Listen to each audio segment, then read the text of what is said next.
Welcome back for another live stream of the Bald Brad Show, where we're going to be doing a full coverage of today's White House press briefing. Quite frankly, this is our bread and butter. We've been covering these since day one of our show.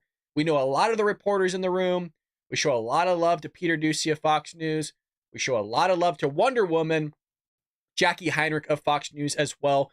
Heck, we get along with these people so well. We have nicknames for them.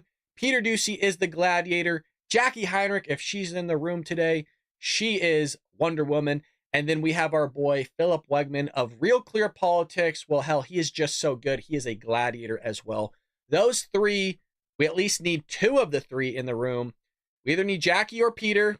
We need Philip, who didn't get a question yesterday in, which is, I don't know why she doesn't call on anybody else. James Rosen is great. Peter Doocy's wife is great. We got a lot of awesome reporters in that room, which is different than what we really saw in 2016 when we were dealing with a lot of knuckleheads of the press. And don't get me wrong, some of these people don't show up, folks. And what I mean by that is they ask softball question. There's no real follow-up. There's no real force. They try to keep the room measured and composed.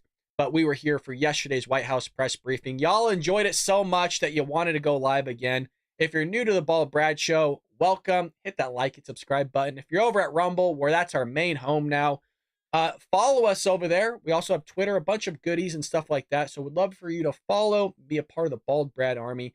Again, we go live for our show, 7 a.m. Pacific Standard Time, Monday through Friday, with a sprinkling of politics over the weekends. I think it's always good to decompress against politics on the weekends. Remove yourself from the chaos, the craziness of the world, and dive into something fun. Do something a little bit different rather than looking at Joe Biden drool into a drip tray each and every day. So what we're doing, we're just waiting. We're waiting for the cringe Jean-Pierre to take the podium, and we expect her to be late once again. She's always late. Very rarely is she ever on time, which is really a remarkable thing because she's the one that schedules these, right? Like, she goes out of her way to look at her not so packed schedule and go, I want to do that time. I want to do 10:30 a.m. Pacific Standard Time. Cool. Everybody shows up. You got a bunch of press people in the room. Everybody's schedules caters around it. And then she shows up late to her own meeting. I don't know. A little bit disrespectful in my opinion, but look, we're here on time. I said we would be here. Look it, we're early. We're early because we're MAGA supporters, baby. We respect each other. We got a lot of new followers over at Rumble, folks. If you weren't there for the live stream today, we had over 1,200 people in the live stream over at Rumble with us. Let that one sink in. Over 1,200 people, folks. That live stream already has about 20,000 views on Rumble. Do you think Biden will resign? Well, speaking of that, let's pull that up. My Miz, let's pull that up because a lot of people are saying that he might drop out of the race, and he's really weighing on it right now. This is breaking news as of just an hour or two ago. So Biden, while we're waiting here for the press briefing, is seriously considering whether he can continue on as the Democratic presidential nominee. And this is sources that are extremely close to Joe Biden. The New York Times reported Wednesday that Biden has told a key ally that he knows he may not be able to win re-election if he cannot convince the American people he is fit to serve after his disastrous debate performance. Well, here's the thing. Just in yesterday's White House press briefing, a lot of reporters were asking, hey, are you willing to have the president take a cognitive test and release it to the American public? They're not willing to do it. They're not willing to be transparent on a lot of things that Joe Biden is facing and experiencing. So if you want to change public perception, you need to give evidence. You need to show the receipts. You need to show yourself in front of the American people, answering questions, not fumbling with a teleprompter, not fighting through your words, not fighting to have some sort of coherent thought come out of your mouth. You need to sit there and look like you're actually a president that can run a country, but he's not able to do it. And like I mentioned, the question yesterday during that press briefing was, hey, is he on anything else other than cold medicine? She wouldn't answer the question. So Joe Biden is definitely on something, and he is strongly weighing about dropping out. Benny Johnson had an interesting show about it. Yeah, the amount of push from the Democrat Party to oust this guy, as I mentioned, if it's so far out there for all of us to see through the media, like if MSNBC, CNN, CBS, ABC is going against this guy, the Democrats behind the scenes are in such a frenzy. They're in such a panic that I think we hear those words all the time, and it almost diminishes it. It almost diminishes how crazy things are behind the scenes of trying to oust this guy, but they're really trying to get rid of him. Dan Bongino had a really great take, not just this morning, but previously of Trump. Trump knocked this guy out so hard in the debate that he not only destroyed Joe Biden, he destroyed the Democrat Party. And the problem with that is we want Joe to run. We need Joe in there because Joe's a terrible candidate. Joe sucks. Joe's not good. Not saying anybody else is great on the Democrat side of the aisle. I mean, their bench sucks. But as far as winning, I mean, it's at least somebody that's close to be able to beat. So we'll see what happens with it. But Mizzy, you're not too far off. A lot of people are talking about this, so we'll see. But the president, who the ally emphasizes deeply in the fight for re-election, understands that his next few appearances heading into the holiday weekend, including an interview scheduled for Friday with George Stephanopoulos of ABC News and campaign stops in Pennsylvania and Wisconsin, must go well. So we'll see. I don't know. I don't really trust the media to sit there and portray Joe Biden in a way that really shows us honestly who he is. And the reason why I say that is that's what they've been doing. That's what they've been doing for the last 4 years, is hiding Joe Biden and only showing him in a light that makes him look positive. And then when we upload videos or go live or do our shows and we actually show who Joe Biden really is, meaning fumbling through his words, fighting with a teleprompter, not knowing where the hell he's at, hitting a golf ball backwards, like whatever it may be, then we're ousted and saying, oh, well, it's misinformation, it's disinformation, it's deep fakes, it's not real. You're showing people all this cringy stuff that's just make-believe.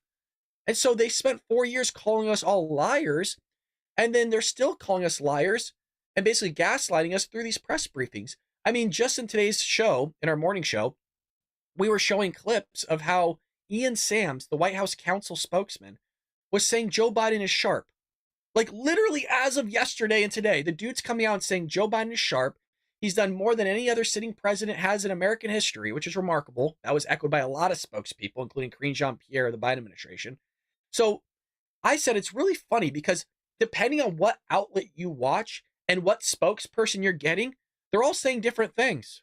Karine Jean-Pierre in the White House press briefings is saying, as of yesterday, well, he knows he's old. He knows he's not as sharp as he used to be. He's a little rough around the edges. Hey, he just doesn't have that pep that he used to have. But he's still able to run the country and he's still able to tell the truth. Okay, it's a bunch of hubbub. Don't believe one bit of it, but that's the messaging coming from the White House as far as the podium to the American people. Then you have the spokespeople, and that's a wide range of individuals that are saying he's sharp, that he's able to do the job, he's fit, he had a bad night. That's would say like on MSNBC with Ian Sams or whatever. Then you go to like CNN, they're saying, oh, well, he just had a bad night, he was sick, it was because of the travel. The travel's what got to him. But it wasn't the travel. The dude had 14 days off, and then he had 7 days plus at Camp David.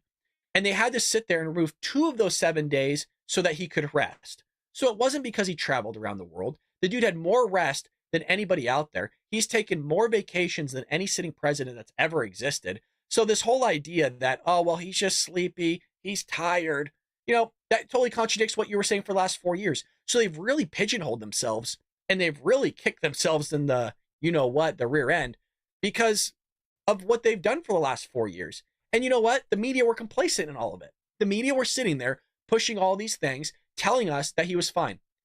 The remarkable thing is 2 weeks ago, that was how current they were in telling us that he was fine.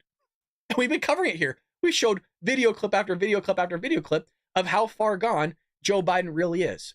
So I don't need to sit there and tell all of you that. I mean, you're all aware. You guys watch the show all the time. You're fully up to speed on what the hell's going on with Joe Biden. But I mean, they are really calling for his ouster. So you have this on CNN. This was just thrown out there right now is CNN saying the presidency is a 24/7 job, but Biden requires a daily nap time. And then Butler, not Joe Biden's literal butler, but Senator Butler said, is that a question? If the president needs to find schedule accommodations to help to facilitate his focus on advancing our country on behalf of next generations, let's find those accommodations. But let's be clear about what's at stake. But Senator, I mean, with all due respect, Look, I love a good nap, but the presidency is a 24/7 job. I think that is alarming to people, that even for debate prep, that is something that President Biden requires. Is that a question, Abby? Is it alarming to you? Are you concerned about? You I don't love have that a good concern nap at all. too. You're not concerned about that at all? Look, let's look at what the president has done. If the president needs to They always go into that charade. Well, let's look what the president has done. Well, what has he done? You guys keep talking about inhalers. Like, oh, if you have asthma, look, your asthma inhaler's cheaper. Great, but like, what about everything else? Well, we're doing Medicare. So you're telling me that if you lower the cost of anything out there, you're going to take credit for it. But yet when Barack Obama pushes forward his Obamacare and causes everybody's premiums and deductibles to go all wacko, that all of a sudden it's somebody else's fault, but then you're fixing the mistakes you made in the past. I mean, Joe does that constantly, right? He sits there and drives up the cost of your gas. And then because gas prices come down a little bit, he takes ownership of that, of the bringing down. But when they go up, he doesn't take ownership. That it's Putin's fault. It's the Putin's price hike. So it's a remarkable thing of like, what has he done? Everything that he's done has created a disaster, and he spent his entire presidency fixing the disasters that he's made. It's like somebody that goes and breaks the window of your car going, hey, I'm sorry, man, let me go ahead and fix that. Well, yeah, no shit, you broke it, you should fix it. Except the problem is Joey can't fix it. Joe is incompetent of running this country. And the most remarkable thing is people will still vote for Joe. And if Joe leaves, you're going to get this lady in office. Be unburdened by what has been, you know? What can be unburdened by what has been. What can be unburdened by what has been. What can be unburdened by what has been. What can be unburdened by what has been. What we can see, what we believe can be unburdened by what has been. What can be unburdened by what has been. What can be unburdened by what has been. What can be unburdened by what has been. What can be unburdened by what has been. Who we can be unburdened by who we have been. What can be unburdened by what has been. Where we can be unburdened by where we have been and unburdened by where we are right now. What can be. Dude, this is real. Unburdened by what has. This is all real. Now, I'm not going to subject you guys to another damn minute of Kamala Harris, but that's who they want to put forward. And if it's not her, mind you, she ran California, or at least partly ran California, and she drove it into the ground. And they want to put Gavin Newsom up as well. Gavin Newsom sucks. He's terrible. And what was awesome was Adam Carolla was, I believe, on Newsmax and it was News Nation and took on Gavin Newsom. And I apologize that the quality's not so great. This comes from Adam Carolla's own Twitter feed.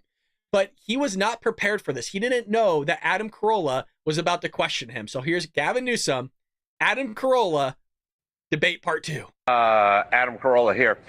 Governor, why did you shut the beaches in California during COVID? Yeah, I think we all were working on information at the time. We had no basis of deeply understanding the virus. I think they did the same thing. So you didn't know anything, so why'd you shut the beaches? States like Florida. If you didn't know anything, why'd you shut the beaches? Well, we didn't know. Yeah, because people were concerned early in the pandemic. Information was coming out as it relates to how it was transferred, the disease, and people were cautious, trying to keep people alive. And I should say this, so Adam, you didn't you let know them this go in on the health, wealth, sunshine and get vitamin California D outperformed. and exercise, so you shut the beaches. Okay. And you arrested a guy who was paddleboarding in the bay. On health, wealth, and... Yeah, any it's always science good to behind see that? Adam, and, any science we're at all all behind geniuses shutting in outdoor hindsight. dining? Why'd you We're all shut down outdoor dining?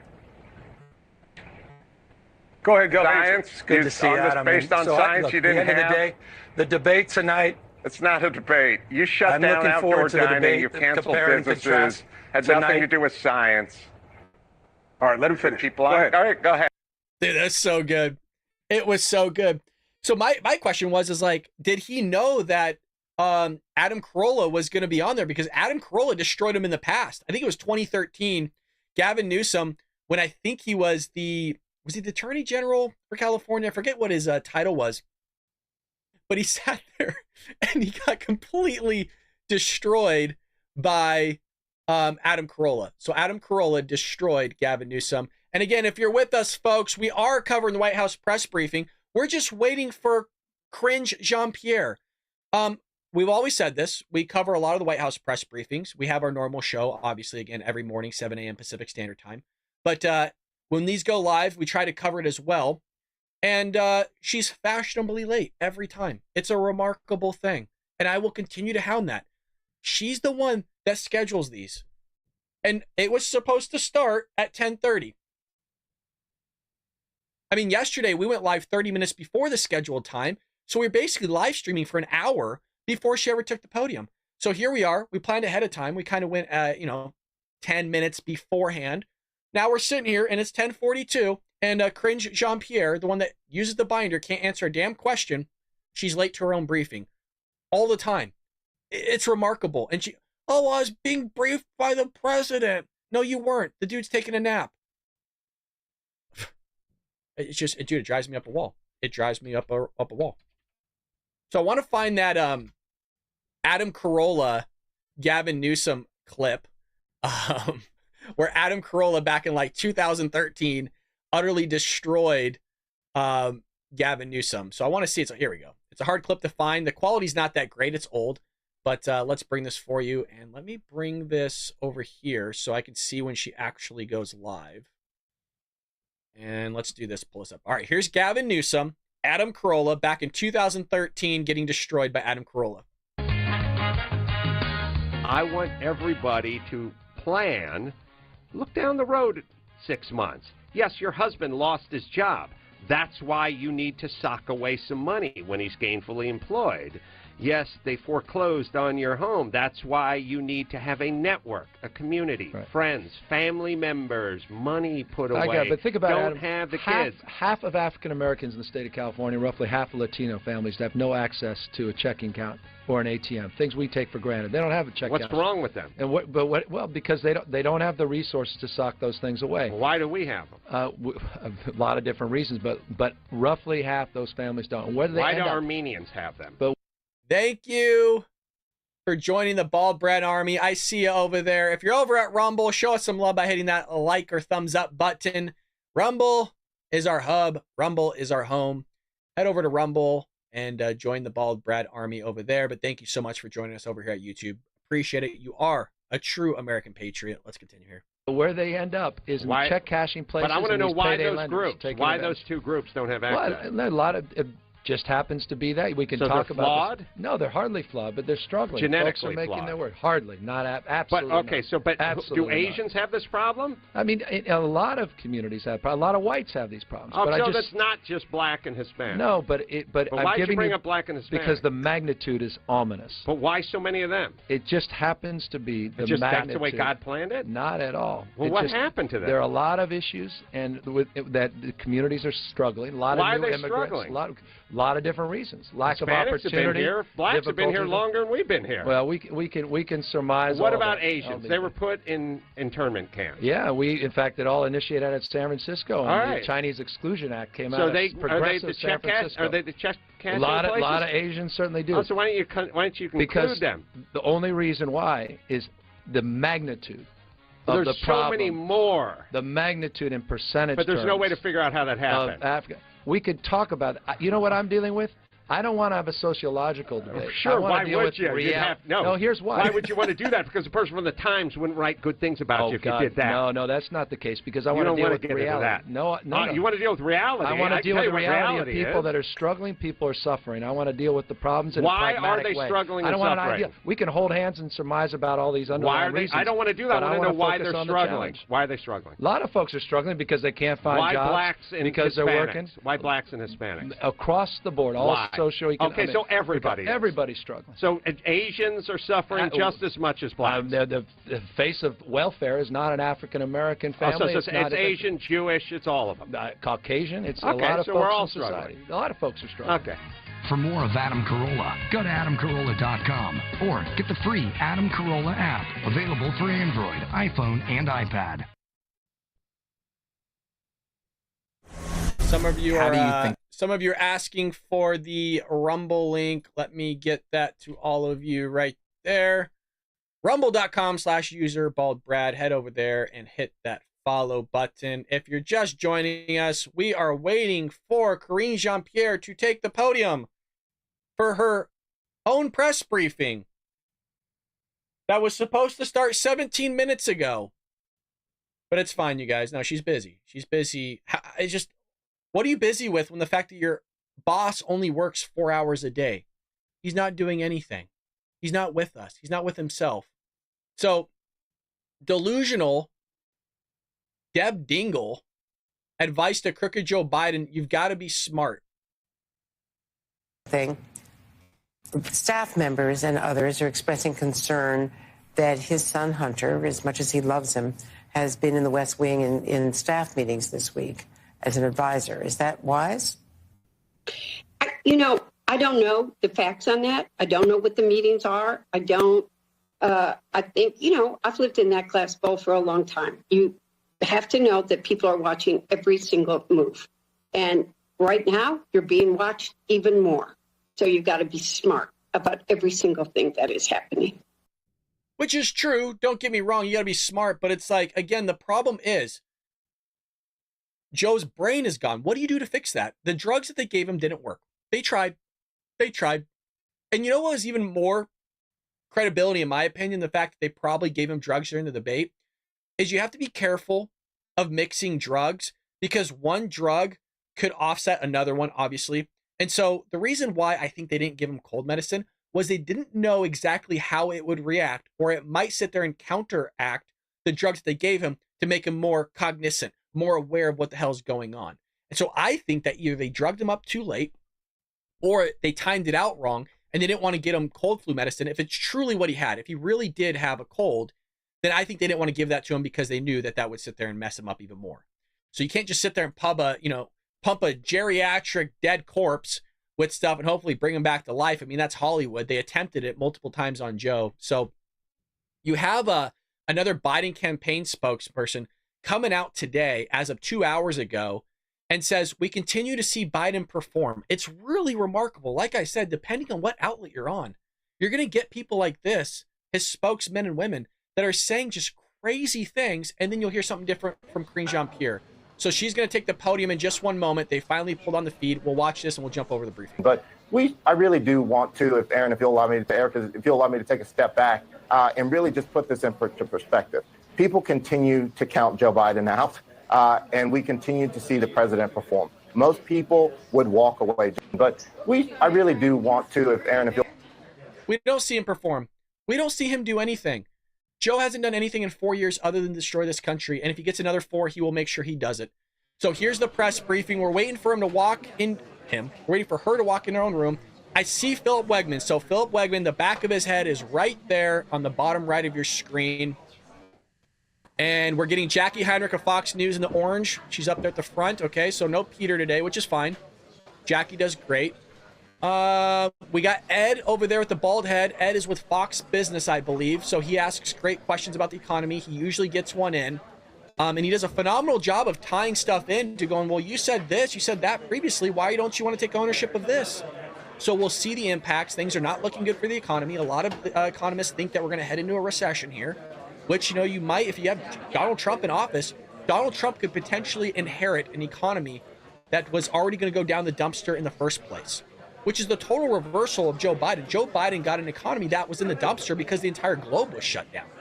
So he's bragging, oh, I've created all these jobs. No, Joe, people just went back to work. The jobs you did create were for illegal immigrants and everybody else around the country, like, hell, the cartel, the drug lords, the violent gang members that you're allowing to smuggle people across the border. Those are the jobs that Joe created. Joe didn't actually create any new jobs, but he'll sit there and pander and say like he does. So again, we're waiting for Karine Jean-Pierre to be fashionably late. Oh, here she goes. All right.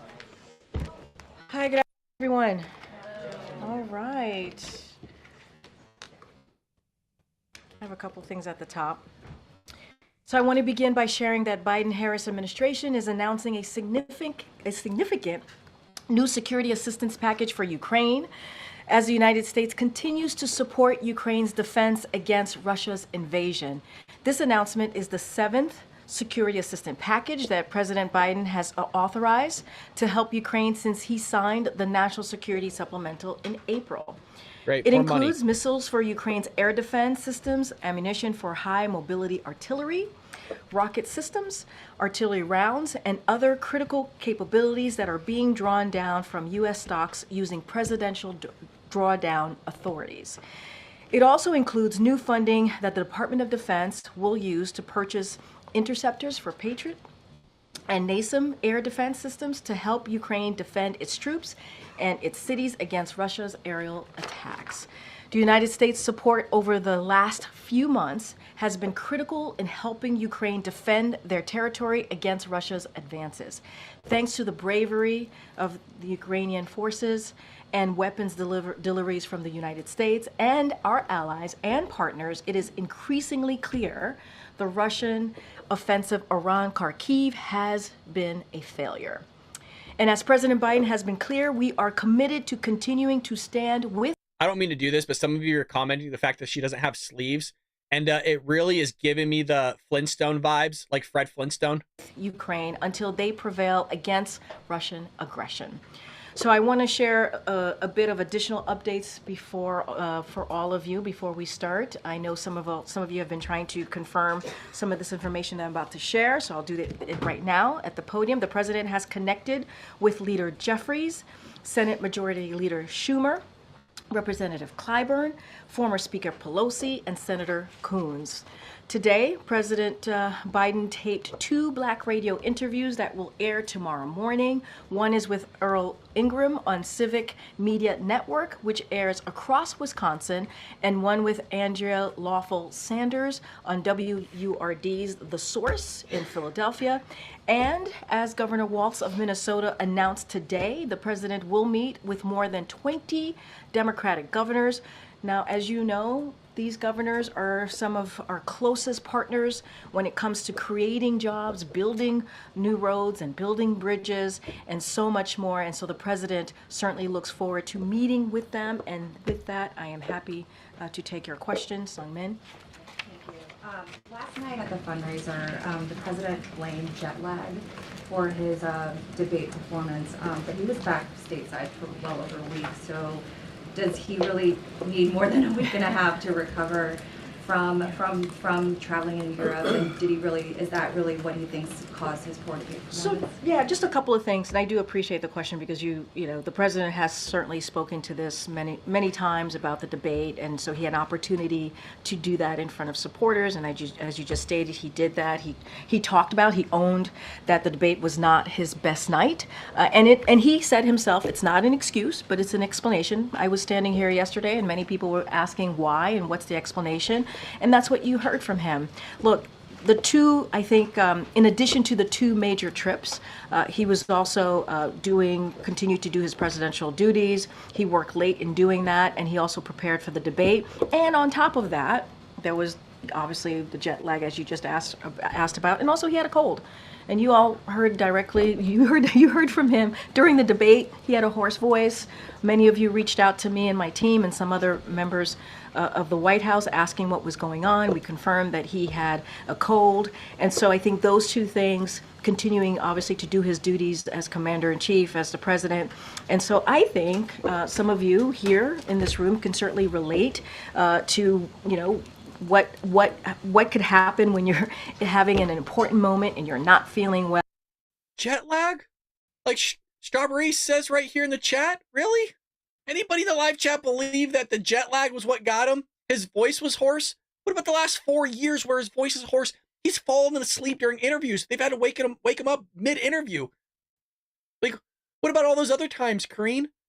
Not to mention he had the 2 days of rest that they had to sit there and remove from his debate prep to sit there and prepare the guy for the debate, of which he scheduled the debate. He called all the shots. And they're complaining, well, you know, it's not an excuse, it's an explanation. What? You picked the debate, and you knew his schedule beforehand, and you still chose it. So don't give us all this stuff of like, well, he was sick, he wasn't prepared, he's tired, he's an old man. Well, and yeah, and also you wish you could have done better. And so he took ownership. I think that's important. And he's going to continue to make a strong case for his agenda, and that's what you're going to see. And he was given an explanation, and that's what he wanted to do. He wanted to get that out there and for people to hear directly from him, as he has been doing since Friday of last week. It just seems like I know you're calling it an explanation, not an excuse, but it does seem like there are new excuses since the debate of what went wrong there. I would say I don't think it's a new excuse. I think some of your colleagues reached out to us about the schedule.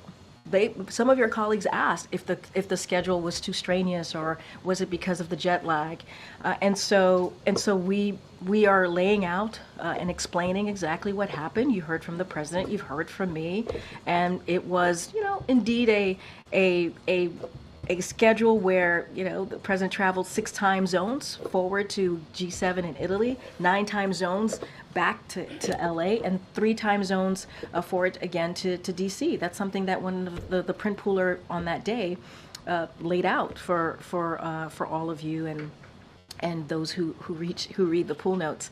And on top of that, he did have a cold. So it is an explanation. I don't think it is an addition. I don't think it's, we certainly don't want to explain this away.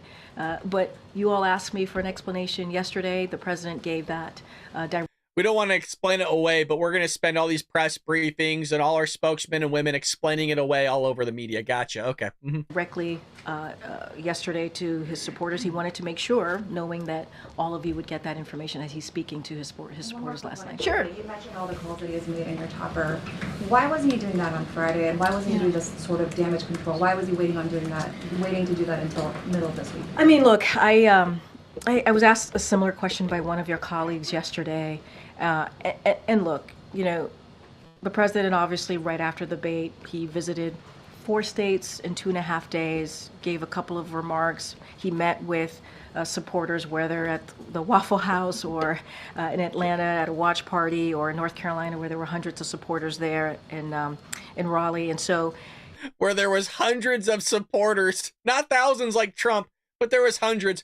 Most were paid actors and probably staffers, but we won't go there. He was busy dealing with his schedule, and also speaking directly and engaging with his supporters, and then spend time with his family. I think what's important is that he has done this outreach. He's having these conversations. It is important to him to do so. And the folks that I laid out that he spoke to or some of them have been his colleagues.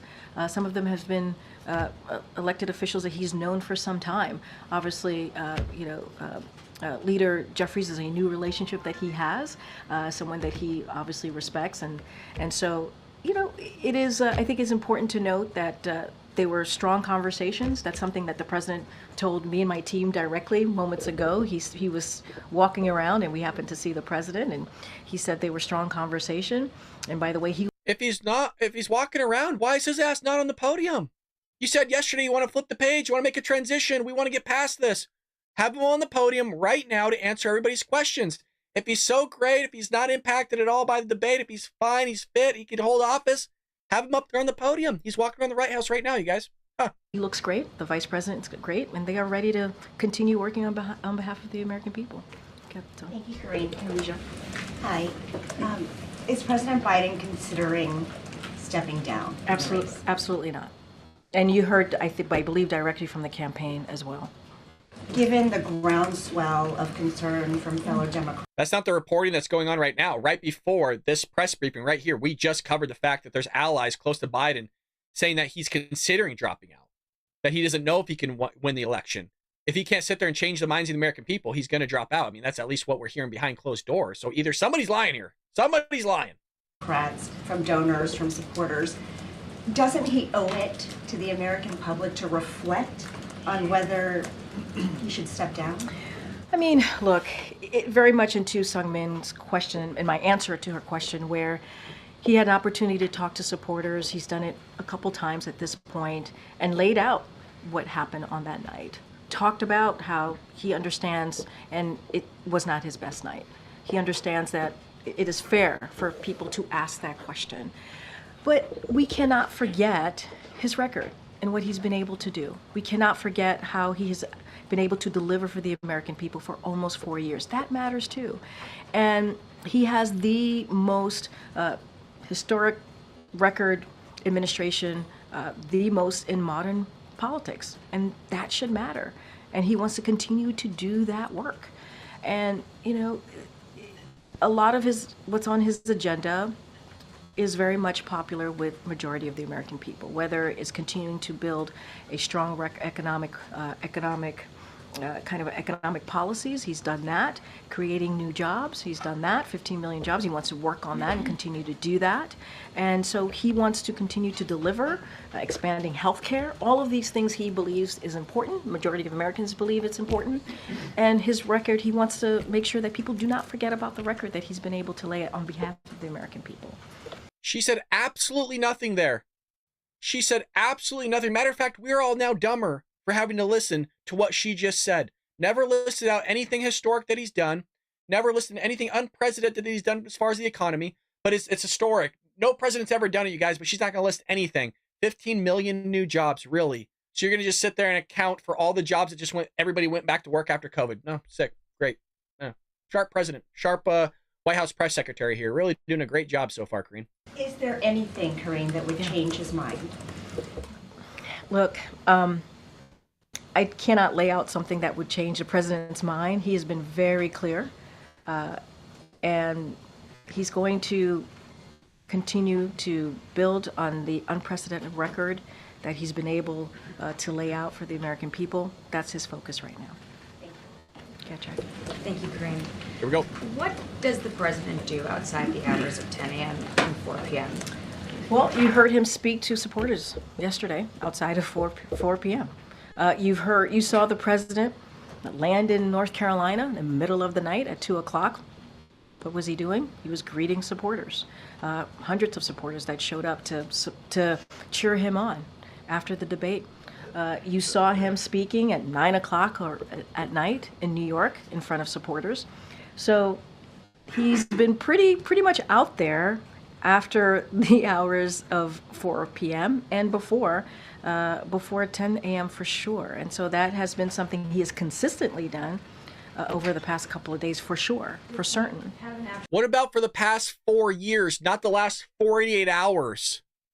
He's been consistent the last 2 days.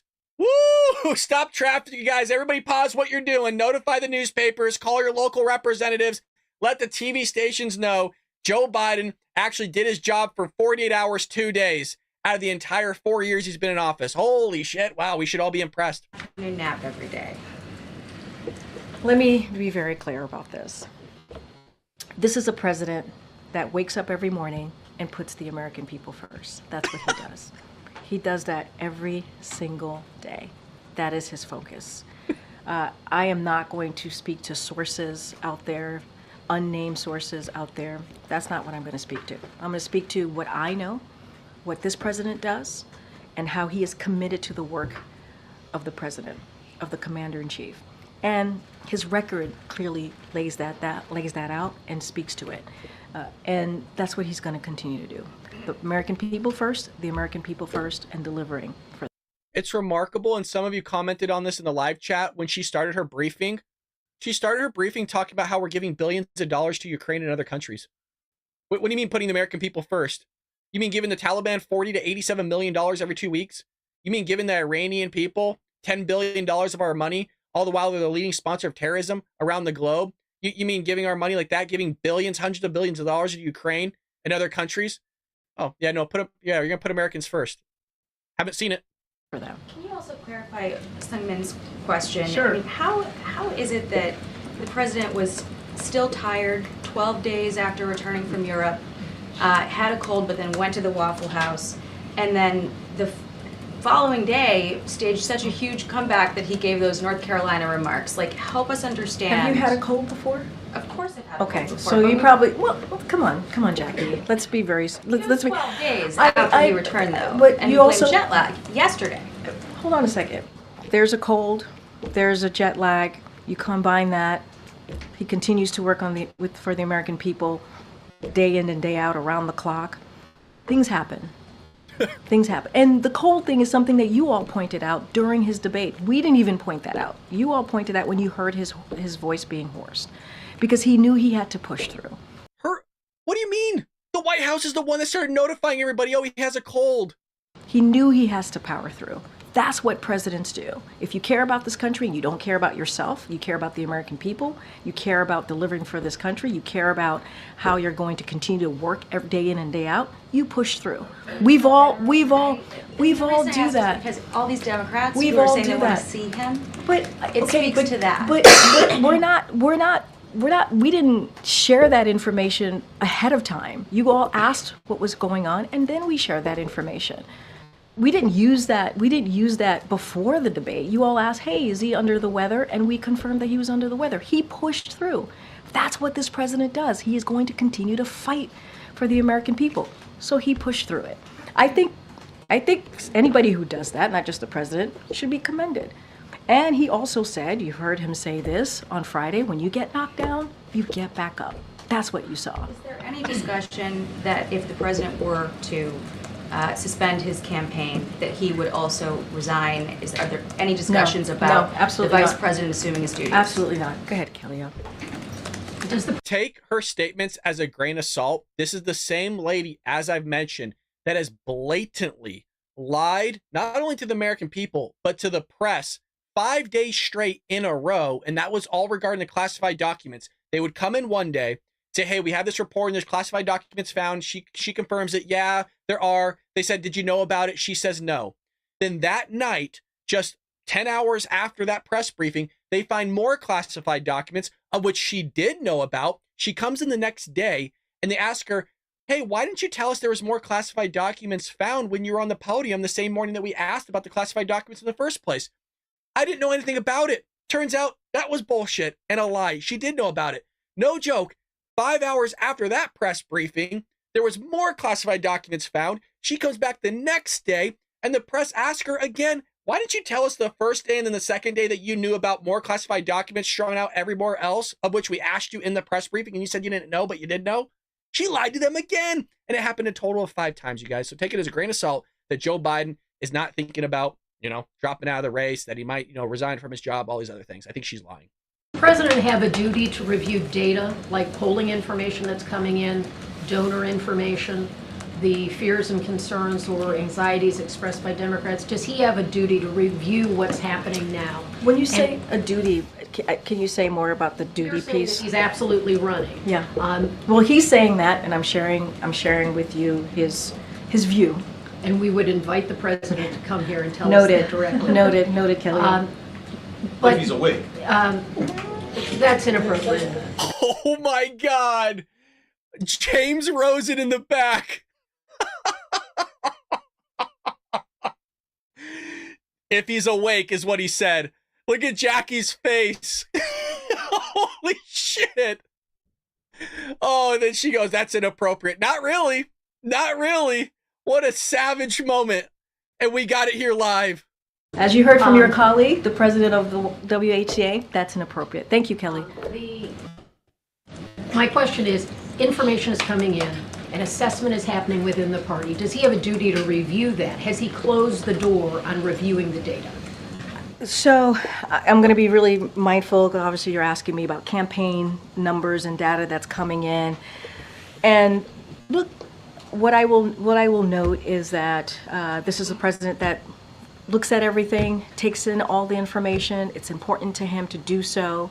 I don't want to get into hypotheticals here. That's not what I'm here to do. What I can say is, in this moment, we move forward on building on this unprecedented record that the president has been able to lay out for the American people, and that's going to be our focus. I don't want to get into hypotheticals. I don't want to get ahead into anything else. It doesn't sound like closing the door to reviewing this over a period of time. What I can say is the president is moving forward. He's moving forward as being president. He's moving forward with his campaign, as his campaign has been very, very clear about that. That's what I can speak to, and that's what I can say, and that is the president's focus. The president's focus is how does he continue to do that work, and anything else that we're hearing or that's being reported is absolutely false. Is the president telling people he's evaluating the Absolutely race? false. That is absolutely false. I saw that reporting. We were not given enough time to get back to that reporting, just a couple of minutes, and we asked the president president responded directly when asked about this question because we said that we would, and the president said it is absolutely false. That's coming directly from him. What steps would the president be taking, or would you as a team plan to try to prevent another episode in public that would be deemed worrisome? I would not call it an episode. I would call it, we had a bad night, right? It was not his best night. He had a cold, he was jet lagged. You heard directly from the president about this. And when we get knocked down, when he gets knocked down, he gets right back up. It's funny because earlier in the press briefing, you just heard her say that, oh, well, we're not using it as an excuse. It's just an explanation. And the narrative isn't changing. But the narrative is changing. During debate night, you said it was a cold. And then he goes to the Waffle House with a cold. What kind of asshole that just sat there and complained about everybody having COVID, killing other people because COVID was basically just a cold, and now you're passing that cold on to somebody else you shouldn't be doing? Why wasn't he wearing a mask then, Karine, if he had a cold? Why is he sitting there trying to get other people sick if he was so sick? You see how it all doesn't make sense? The dude that wore a mask outside during COVID, all of a sudden, I understand that they say that he didn't have COVID, but if you have a cold, wouldn't you be masked up if you're part of the Democrat Party? Wouldn't you? Why would you go out and start greeting and shaking hands with people? Like, who the hell does that? That's why I think it's a bunch of bullshit. And second of all, the narrative yesterday was not the fact that there was travel problems. Wasn't the fact that he was jet lagged. None of that was said by her on the podium during that entire hour 10 briefing. So they are changing the narrative. They're trying to tack on more variables of whether this guy had a problem. And it was an episode. The dude sat there and had a dementia, Alzheimer's or something episode in front of the American public, and they don't want to acknowledge it. And that's what I would focus on. The president continuing to be very steady and continuing to work on for the American people. But just to follow up on Kelly's question, do you think the president feels like the coming days are very critical for him as you laid out all these events that he's going to be doing? Yeah. Are these events very important for him to show to the American people that he still has the ability to be the nominee? I would say that this moment is critical regardless of the debate or not. We are living in an important moment right now. Everything is at stake. And I got to be mindful because this is all connected to what's happening in November. And I think any leader would say they always have to prove to themselves to their constituents, right? It is a day in and day out work. And yes, the president's going to have engagement. He's going to be out there speaking to the American people. Obviously, we mentioned Wisconsin. He's going to do an interview in Wisconsin as well. We talked about Pennsylvania. But the president was also out last week. Atlanta, North Carolina, New York, where he saw supporters. This is a president that has been consistently out there talking directly to the American people. He understands. Do you notice that we're not seeing him do this, though? Do you guys notice that? That if he does go out and it's something that's live, it's all through a teleprompter? You heard her say, oh, well, he's had some interviews with some of the press people that were taped, and those will air later. Why are they going to air later and why it wasn't live is because they're going to edit it. They have multiple cameras, and so when Joe Biden fumbles through his words, gets lost at times, they'll just do a quick edit to seem like it never happened. There's a reason why they're not going to show you the whole thing like you saw in the debate. So be prepared that Joe Biden's going to look the best he ever been in upcoming interviews that are not live. You're going to see a total difference between Joe Biden reading in front of a teleprompter, which he still fights with, versus speaking off the cuff, versus having an edited interview coming up, which is what they're going to push a lot. So here's the expectation. He's going to look really good in these edited interviews. The question is he going to look good live? And I don't think he is. As you all asked me about the economy and what people are feeling, he understands that they have to hear directly from him.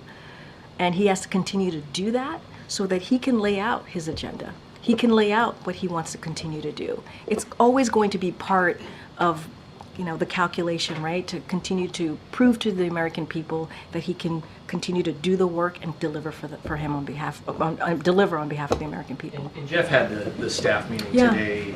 Can you just give us a rundown of really what he tried to get across? And is there a morale issue in the White House right now? It's a fair question, and I do have a couple of things I want to say. As you just said, the Chief of Staff, Jeff Zients, did have an all-staff call. He wanted to gather the team across the building and acknowledge what the President said himself, right? that the last few days have been challenging. We've been very, very clear in acknowledging that.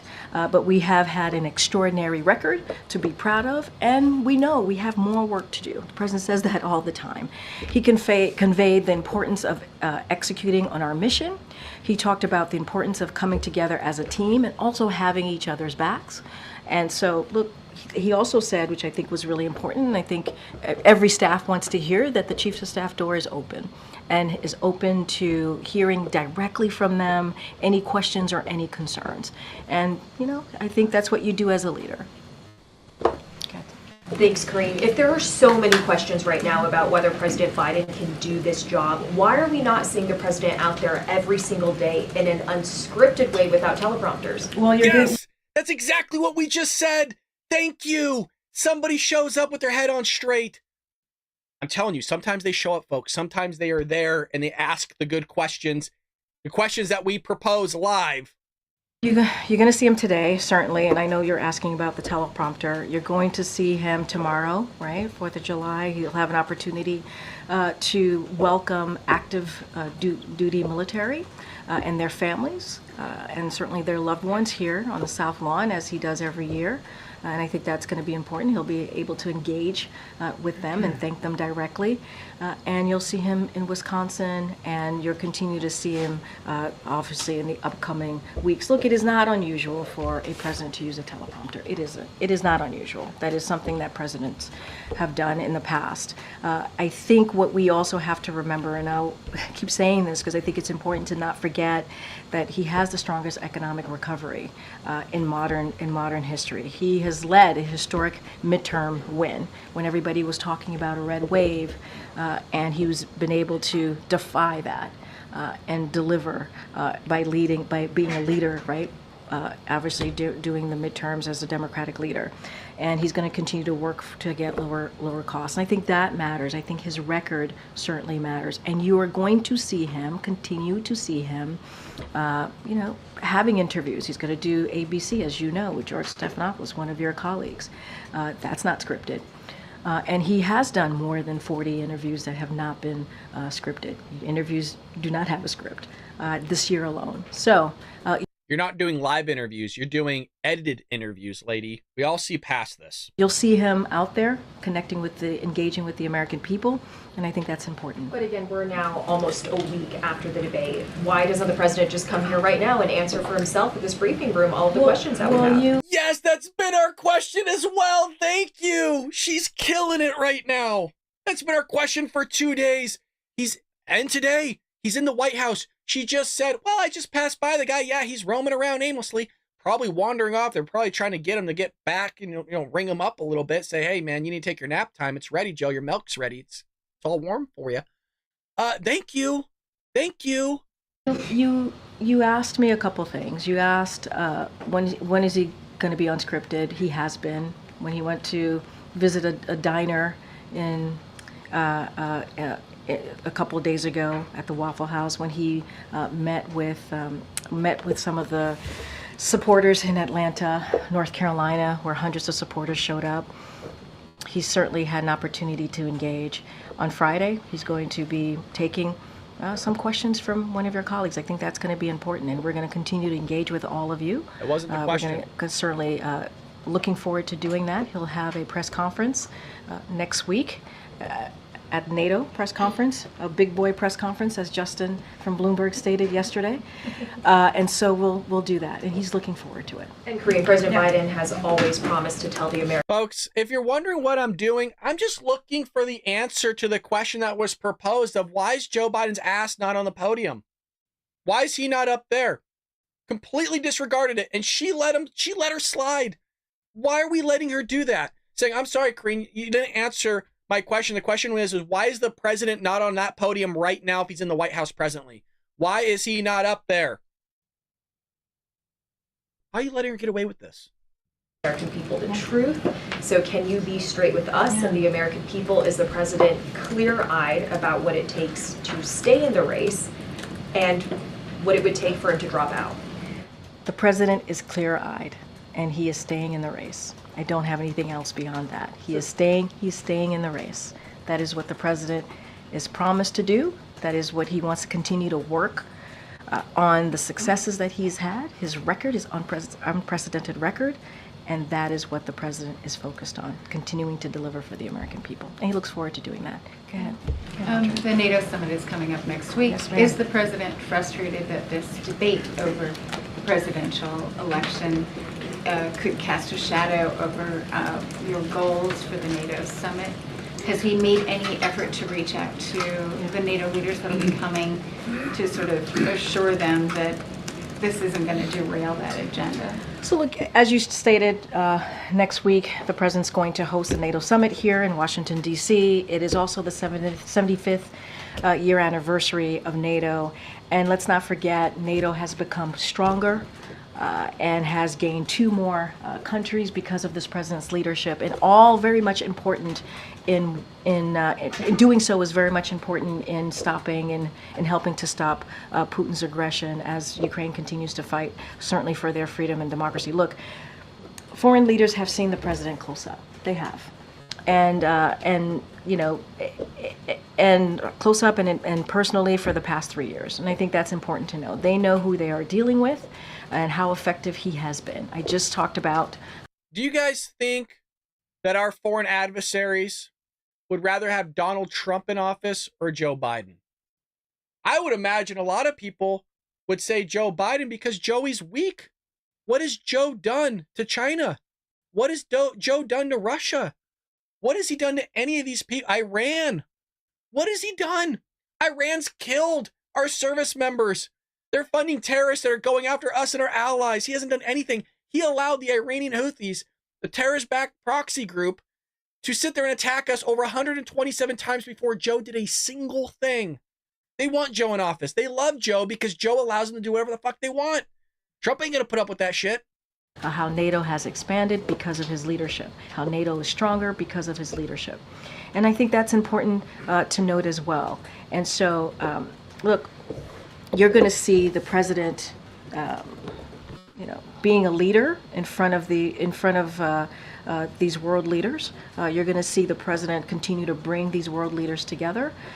And as it relates to what's happening currently, you heard directly from this president. He understands the criticism. He gets the criticism. He has owned up to it. But he also wants to move forward and continue to deliver on really critical, important issues that the American people care about. When you think about NATO, you think about foreign policy, it is important to continue our world leadership on that, being leaders and strengthening our national security as well. And that is how the president thinks about this day in and day out. I just want to follow up on the kind of questions about the outreach from the White House. Yeah. Does the president intend to make any other calls beyond the ones that he's made today to the congressional leadership? And then, Representative Doggett said he reached out to the White House before he made his comments and did not hear back. He said he wanted to speak to President Biden personally about... Dude, who keeps coughing? See, Joe got somebody sick, you guys. His concerns. Yeah, I can't speak to the outreach that he made. I have not spoken to the Office of Legislative Affairs, so I can't speak to that.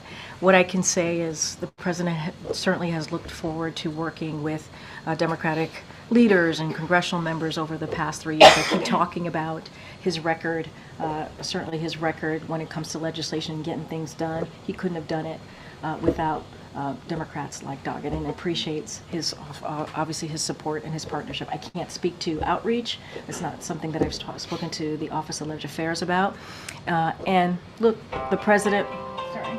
Sure. You want to take that? I know, maybe. He's like, you just brought me up in the briefing room. I have something to say. I would also note that. I really wish James Rosen would say that must be Joe Biden's alarm to get up from his nap. Just scream it from the back of the room. Oh, God, I love James. He's so good. She'll never call on him, but he's great just shouting stuff from the back.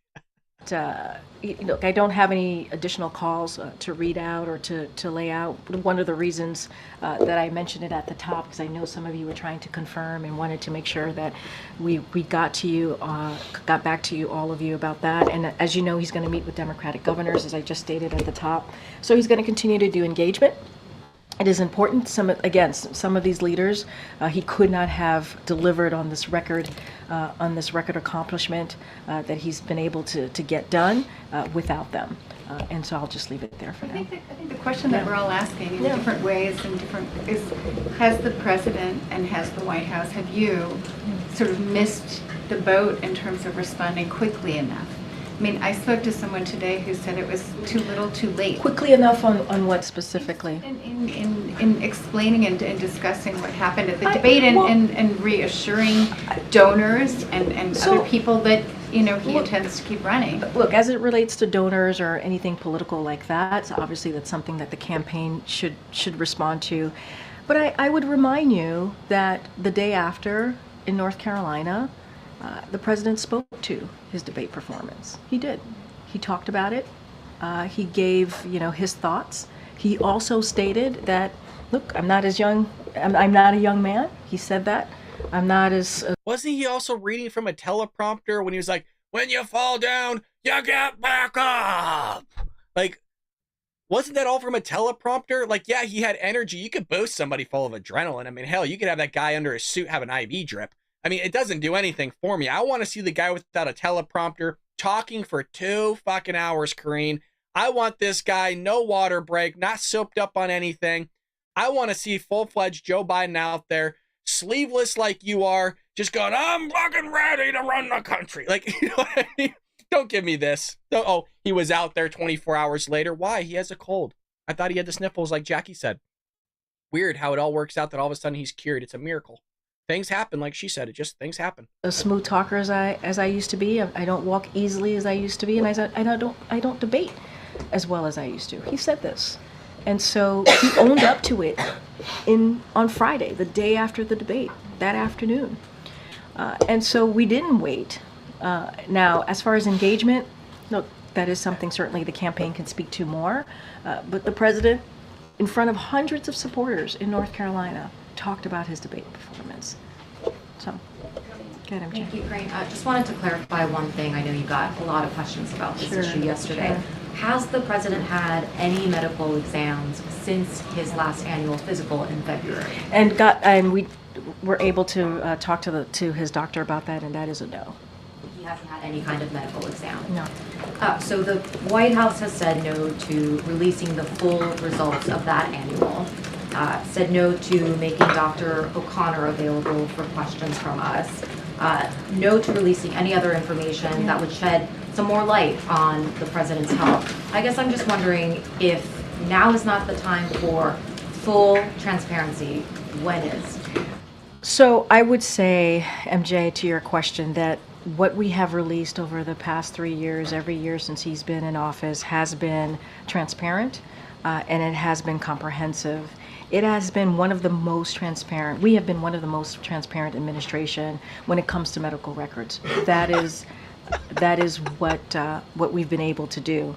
And I would add that it is not the norm to bring the doctor to the podium. That is not the norm. And we have... Neither is to have a president that has dementia or Alzheimer's or some sort of cognitive disability running the country with nuclear codes and handling foreign policy. None of that is normal. It's not normal to have a president never stand on that podium. That's not normal, Karine, that he's never been up there his entire presidency. That's not an exaggeration. The dude has not set 1 minute on that stage. I'll take him for 5 minutes just so he's been up there. Kind of like, oh, well, he's never been to the border. Let's fly the guy to the border and spend some nap time there. Never saw an illegal immigrant. Same thing here. It's unprecedented what we're seeing, Kareem. You know what? If you want to flip the page, if you want to make a difference, show us everything. Give the guy a cognitive test live. They won't do it. We all know why they won't do it, you guys. I mean, they just don't want to, and they know the fact that he's gone. Joe Biden's, he's left the building. He's left our planet. He's so close to dying that he's on the verge between the spiritual realm and the physical realm, that's why he's seeing dead people and conversing with them. Joe is so far gone that he's tapping into a whole nother realm, and that's why he's seeing people that have been dead for 40 years. Owned up. This president directly has owned up to what happened at the debate last Thursday. He's talked about it multiple times. and directly to supporters, directly to the American people. And what we want to do is continue to certainly deliver on the, the record accomplishments that we've been able to do. I understand that you feel like the White House has been thorough in the medical records that you all have released, but obviously you're getting these questions in large part because of what we saw for 90 minutes on Thursday night and people's responses to what they saw, right? A lot of people expressing shock. So why not release more information? What would be the downside? Look, what I can tell you is that we have been transparent. We'll continue to be transparent, and that's what I can share with all of you at this time. And I did want to follow up on what Sungmin brought up, I think others as well.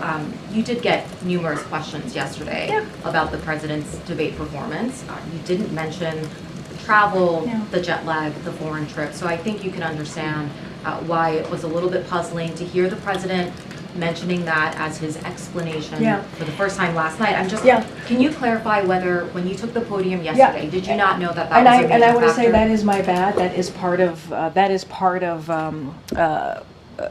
definitely part of the explanation of what had occurred. I did know that. I did know that.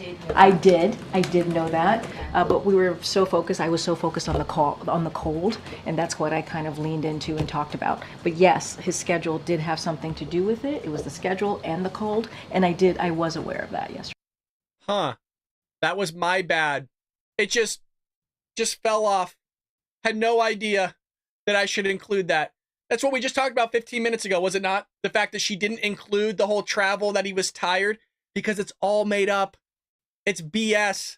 That's why she didn't talk about it.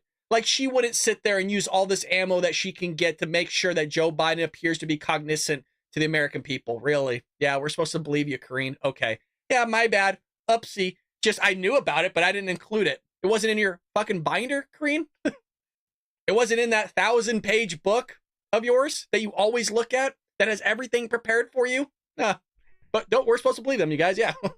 Yesterday. Can I just ask one other broader question? The president, and I know you will remember this, back in 2020, referred to himself as a transition candidate. He also said back then that he would be a bridge to the next generation of Democratic leaders. Does he still believe that? Yes, I mean, I think his statement stands. I mean, one of the reasons why he picked the vice president, President Kamala Harris, is because she is indeed the future of the party. And he's very proud to have partnered with her and continue to partner with her in delivering an unprecedented record for the American people. And I think he's going to continue certainly to do that. They're going to do that as partners. Like I said, I just saw them before walking into the briefing room. They stopped by to talk to me and my team, and they're ready to go. They're ready to continue. So the transition would happen in 8 years. I mean, I'm not going going to get into speculation from here. But you asked me if his remarks and statements still stand. Yes, it still does. Michael. Thanks, Karine. If President Biden was fatigued during the debate because of overseas travel that was 12 days beforehand, like he said he was last night, doesn't that raise questions about his ability to effectively serve a second term until he's 86 years old? Well, I mean, look, I think there's multiple factors here to consider. There was the travel. The travel led to a cold. And I think that matters as well. And I think we've all been there. We've all been there. It is not unusual. And what the president did is he pushed through. He did. He pushed forward and he pushed through. And that's what you saw him do. And look, you heard me say this yesterday, and you heard directly from the president say this multiple times. When you get knocked down, you get back up. Joe Biden is someone who has faced, tragedies, and he's taken them on. And when he does that, he gets right back up. And that's how we see that day. That's how we see that night. And then what was his message to congressional leaders today? I mean, is he trying to instill confidence in them that he can run effectively for his reelection bid? Was that the purpose of the call? Look, I'm not going to get into certainly private conversations. He shared with me those conversations were strong, and I think that's important to note. I'm not going to go into details, but the president's going to, continue to have those direct conversations with leaders, with supporters, and he believes that's important to do. Were they united with him in the call? They continue to be united, and some of them have spoken to this. They've been very clear, have gone on television, spoken to some of you in your reporting, and said that very clearly. Thanks, Corinne. Can you share any details on President Biden's and Vice President Harris's lunch today? Do you know if they discussed Vice President Harris potentially taking over? Do you know if that came up today? I mean, I just stated that the president is not dropping out. That's something that the campaign has shared. So I'm just repeating what the campaign has shared. They regularly have lunch. And I'm not going to get into private conversation. And I would also say that the vice president spoke to CBS just yesterday, and you could see what she said herself, and I think that's important to note as well. I just want to also ask, you mentioned that President Biden got the cold because of traveling. Yeah. So this cold is directly tied to him traveling, or is it just he got the cold regularly? What I can tell you is he traveled, then he got a cold. That's what happened. Get Michael. You mentioned a few times that the president's proud of his record. He wants to continue his work and building on that record. Yeah. I'm trying to understand how that's relevant to an assessment, self-reflection by him on whether or not he's physically capable of continuing. I think it is an assessment. I think the fact that he's able to work across the aisle, get really big bipartisan legislation done. He's been able to get us out of the pandemic, able to get the economy back on its feet. I think that shows leadership. And I think that's important, right? He is making these decisions on behalf of the American people. And he's able to do that because of his experience, because of his wisdom. And I think that's all connected as well. We can't forget that. Just building on, Alicia Kelly Kent's question on self-reflection by the president. You've mentioned as well that he understands the stakes in the election, and if the data is showing that he may be leading the party toward, electoral disaster, is there not going to be reflection? Look, right now I got to be really mindful. You're asking about a campaign. You're asking about data that's connected to the campaign. I want to be really mindful here. And it's also hypothetical, and so I also want to be really mindful here. What I can say is right now, and where the president is, he is continuing to fight for the American people, continue to build an economy that works for all, continue to create good paying jobs, expand healthcare. That is the president's focus. That is the president's focus. Anything else related to the campaign, I would refer you to the campaign to speak to that directly as it relates to data. That is not something that I can't be a pundit from here. Go ahead, sir. Yes, sir. Yeah, thanks, Karine. I have two questions on Bolivia. First, former President of Bolivia, Evo Morales, and also Argentine President Javier Milei have accused President Luis Arce of staging a self-coup last week. Does the administration believe or have any evidence if this was the case? So, look, I want to be really mindful here. We have seen the false allegations of U.S. involvement in the events of Bolivia on June 26. I know that's something that has come up a couple times, and so want to make sure that it is clear that the U.S. had no involvement in that. Look, we certainly strongly condemn the deployment of Army units in Bolivia in any attempt to subvert a constitutional order. And we are going to continue, and I said this last week, we're going to continue, or the week before, stand by democracy and the people of Bolivia, and that is where we're going to continue to stand. Can I have another one? Sure. With the U.S. government and the Venezuela. A lot of you are talking about it in the chat. Again, I'm in the live chat with you, folks. I'm right there with you. Golden Girl, Mizzy, I see you. Is it Strawberry? Is that what? I think it's Strawberry. I see a Neil, Gray, Karen, Pat, John, Night Owl, Red, Liz, Cowboy. I see all of you in there. It's just funny how we're sitting here listening to this, and a lot of you are writing in there, like, what planet does she live on? How many different ways can she lie? It's all she does is lie, and she sits there and spins. And some of you are writing, the press and the reporters in the room aren't pushing back hard enough. I do agree with you. I'm with you all the time in this bad boy. What they need to do, and we know that some of them do watch the show, believe it or not, no matter how small we are, we know personally some people in that room right now, we know them. They do watch this, okay? They need to utilize her words against her. The media said this. You said this at this date, Karine. You said that he was sharp. You said that he was mentally fit. You said that there was no problems in the past. Can you explain why you said this when we have hours of video footage of this guy fumbling through his words, fighting with his teleprompter, falling up a flight of stairs, looking for dead people in the crowd, conversing with dead people, terrible debate night? Can you explain away all those other things for me? Because if we take all those variables in totality with what he just did on debate night, it really gives credibility that he is gone. And you're just making it seem like it's a one-off gaffe. He had a bad night. That was it. What about the other nights for like 600, 900 days of his presidency? What about all those other times? Like, you need to use her words against her, and they're not willing to do it. And so they're falling short. Government resuming negotiations today. I wanted to get, if you can give us like a clearer picture of what it entails and how far the U.S. government is willing to go. So two questions on that. The fundraiser, he said that he didn't listen to his staff. So what kind of advice did he get? Because it gives the impression that his staff is asking him to, slow down or maybe cancel some trips or have a lighter schedule. Look, I didn't get into the president specifically about what he meant by that, so I want to be really mindful. I don't want to get into that.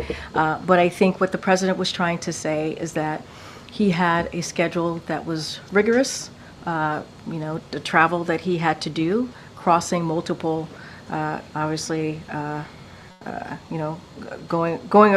going from Italy all the way to the West Coast. And I think, as you know, that could have a toll on anyone, whether you're 20 or 80. That could have a toll on you. And so I think that's what he was alluding to, speaking to. I don't want to go beyond that because I haven't spoken to him. Yeah, you guys got it. They want a lighter schedule. The dude only works less than 6 hours a day. Don't believe that 10 a.m. to 4 p.m. stuff, you guys. They're incorporating nap times in between those hours. We've heard rumors and swirlings that people are saying behind closed doors that it's noon to 4. So he's only working 4 hours a day, if that. The other time spent sleeping, nap time, roaming around the White House naked with people trying to find him. Where the hell did he go? Because he wanders off like it's an insane asylum. Don't believe that one bit. How could you make it so that it's a lighter schedule? He doesn't do anything already. On the other component of when he was speaking about his staff, but as it relates to certainly the travel, it was rigorous. He had a rigorous travel. We talk about it sometimes. I think I've mentioned this to some of your colleagues, that he has especially when he travels abroad, it's a pretty rigorous travel. We get tired looking at him doing his meetings and traveling, and so I think that's what he was speaking to. And I don't think it. Here she is again, pretending like the guys. You can't go from, yeah, he had a rough night. He says he's old. He just doesn't have as much energy as he had before. He can't keep up. He's not a great debate. She goes with listing all these negatives to, yeah, we were looking at him and God, he's still going. Couldn't believe it. We couldn't even keep up with him. As if he's youthful. Like, she keeps going back like a reed in the wind, portraying this guy as like some dude that's fit to hold office when we know he's not. It has a toll on, regardless of what age you are, it has a toll on you, that type of travel. Thank you. There's no question that international travel can be rigorous. I think the confusion is that he's still suffering from the effects of that nearly 2 weeks later. So can you articulate a little bit about, do you guys usually have accommodations for him after he does a trip, that he's going to have jet lag for that long a period of time? So can you, when you say 2 weeks later, what do you mean? Well, the debate, he arrives back in the United States 12 or 13 days before the debate. So his explanation for a poor debate performance is jet lag. So what I want to say is it's the jet lag and also the cold, right? It is the two things, and that occurred. And you all heard it in his voice when he did the debate, right? And it is not even something that we shared ahead of time. You heard it in his voice and we confirmed it. And I think that's important to note as well. Like, it is the jet lag and the cold. But I want to be really clear here. This is not an excuse, right? This is not an excuse. You all asked for an explanation, and we're giving it an explanation. It is not an excuse. I don't want that to be the leading piece of this. The only reason we're sharing this, because it was asked of me here, and the president certainly wanted to give an explanation himself, and that's what he did yesterday. We understand that it wasn't his best night. It wasn't a great debate. We understand that. Just, because she's not capable of doing this. Mind you, I'm just some dude in a closet with a camera and a microphone. I'm not better than anybody else, okay? The question was, you basically have to give this guy accommodations to support him so he doesn't have jet lag, because you gave him 12 to 13 days before the debate of going to Camp David, having time off, sleeping, basically having a vacation to sit there and make sure that he's ready for the debate. Do you have any accommodations, Karine? Still waiting for the answer. It's remarkable. I don't get paid $180,000. I don't make anywhere near $180,000. I don't even make anywhere near six figures. What the? She gets paid $180,000 plus benefits, probably over $200,000 if you include benefits, to do this type of work, you guys, on your dime. You're paying for this, and me.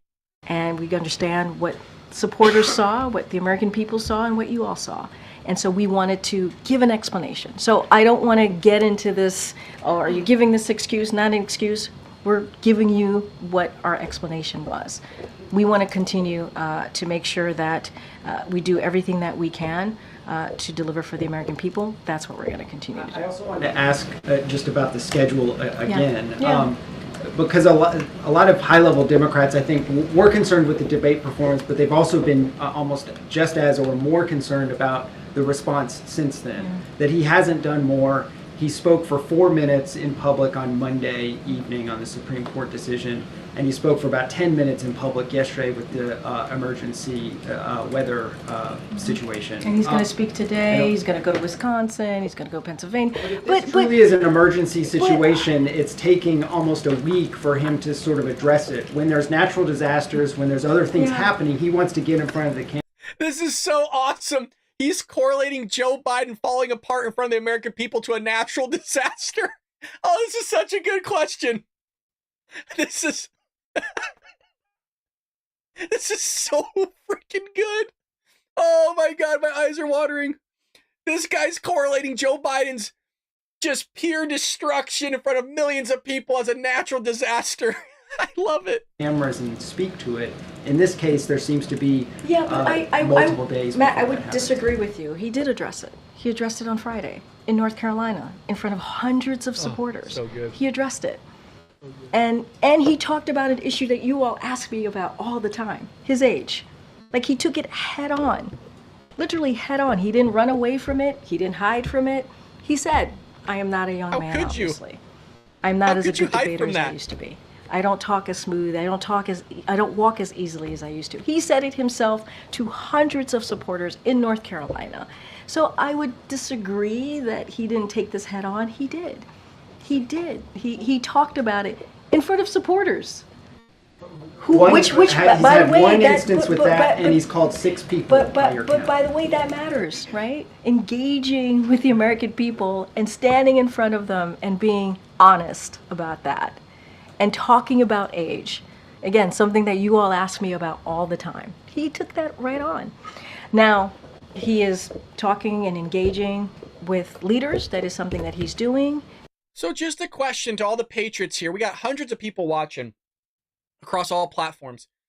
If he's now being honest about his age, saying he's not as, energetic as he used to be, that, he doesn't have it in him as much as he did before, why do we have all these press conferences with him before, these taped interviews with reporters? They're sporadic, but they're there, of him saying, just watch me. Look what I can do. Well, you've seen me. And then you have it in combination with her and her spokespeople, meaning Karine Jean-Pierre and the rest of the communications team over at the White House, going, yeah, he has some spunk in him. He's energetic. We spent 4 years listening to it. So was he not being truthful for those other 3.5 years that we had to listen to him rant and rave about the fact that he's fit to hold office in conjunction with the mainstream media, who were all in that room as well, in conjunction with the White House communications team? Was he lying, or was he telling the truth, Karine? That should be the follow-up here, but they're not going to do it. He's having good conversations with them. He's going to meet with Democratic governors, governors who he believes have been really strong partners with him in delivering on some of these historic accomplishments. But, I would, disagree on him not taking this head on. I mean, being in North Carolina and taking that head on, obviously that's not the speech that he was going to give on Thursday, right? Before the debate. So he understood, right, when he got to North Carolina that he needed to address it. And he decided to do it in front of supporters. And he talked about it. I'm going to go to the back. I'm going to come. Go ahead. That's great. I want to go back to the NATO meeting, if I Sure. could. Polling this week shows the president losing more ground in the American eyes over immigration, over economy, and foreign policy. So does that, with everything else, diminish the position of the president as these NATO leaders are coming in for those meetings? No, I don't think so. I don't think so. And I said this moments ago when I was answering a question of one of your colleagues. These foreign leaders have seen the president personally, up close, for the past 3 years. They have talked about his leadership. They have commended his leadership. They have been proud to see him as the... Obviously, they're going to kiss his ass, Karine. He's giving them billions of our money. Why would they not kiss his ass? He's giving them billions of dollars. They're stoked to have the guy in office. We're funding their military. We're funding their social programs like we're seeing in freaking Ukraine. We're paying for his kids' educations in Ukraine. We're building schools. Not all that money's going to the military. We know that. We've seen it come out in the reports. Don't give me this.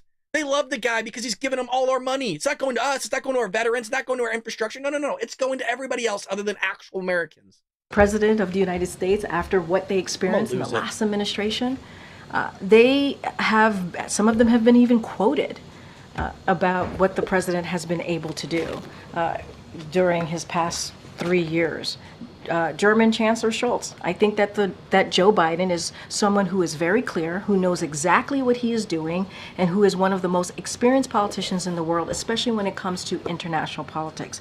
The Prime Minister of Israel, Bibi Netanyahu, I have had more than a dozen extended phone conversations with President Biden. He also came on a visit to Israel during wartime, which is an historic first. I found him very clear and very focused. I mean, these are leaders that he has had extensive engagement with over the past 3 years. They have seen him up close and personal. The president looks... Again, she just listed people that we either pay for their defense, we give them money, all these... I mean, it does nothing for me. They have an incentive to sit there and lie to even us because we're paying them. We're giving them everything they need. Very, very much looks forward to hosting NATO next week. I could ask you about the Supreme Court quickly. So the comments that the president made on Monday, does the president respect the authority of the Supreme Court? Here's what I will say. The president has spoken often, very powerfully, about the events of January 6th. He has. And his views on what happened on that day. And what you heard from the president Monday night, he wasn't supposed to speak. He came back. He felt so strongly about the decision from the Supreme Court that he came back early and wanted to speak directly to the American people, and that's what he did. It was that significant. He believed, as President of the United States, to speak directly to the American people. And he said this is a dangerous precedent. It is. It's a dangerous precedent. He also said and laid out that the Supreme Court has continued to take away long-established freedoms and norms, including a woman's right to choose, and now threatening the fundamental American principle that no one is above the law. And so this is why Folks, whether you're for abortion or against it, I'm pro-life now. I spent the majority of my life as pro-choice. I didn't switch till I was probably about 27, 28 years old, somewhere in that range. I'm 35 now, so it hasn't been that long that I've been pro-life. Look, it's back to the states, which is what we would want, no matter if you're pro-choice or pro-life, because it's the states that should decide something on this, because that's the way the government was created. We don't like the way the government was created. Well, I'm sorry, but that's the country that you live in, unless you want to uproot the entire government structure, which is what the left wants to do. And hell, we talk about it in our book. I'm going to plug it. Trojan Horse, How the Left Destroys America. That's one thing they want to do, is literally destroy America, uproot it so they can rebuild it in the way that they want, which is a socialized quasi-communist country. I don't want that here. We're the last city on the shining hill. We're the last city that represents actual hope, democracy, and a republic. I want to see it thrive. Democrats, the progressive left, want to see it destroyed. president came back, and that's what he spoke out about. And he fears for our democracy. And he knows we must do everything that we can to fight. But he can disagree with the ruling. Does he respect the authority? He respects the authority of the Supreme Court. And like you just said in your question, he disagrees with the ruling. Absolutely. It is unprecedented. It is dangerous. And that's why the president wanted to make sure that the American people heard directly from him.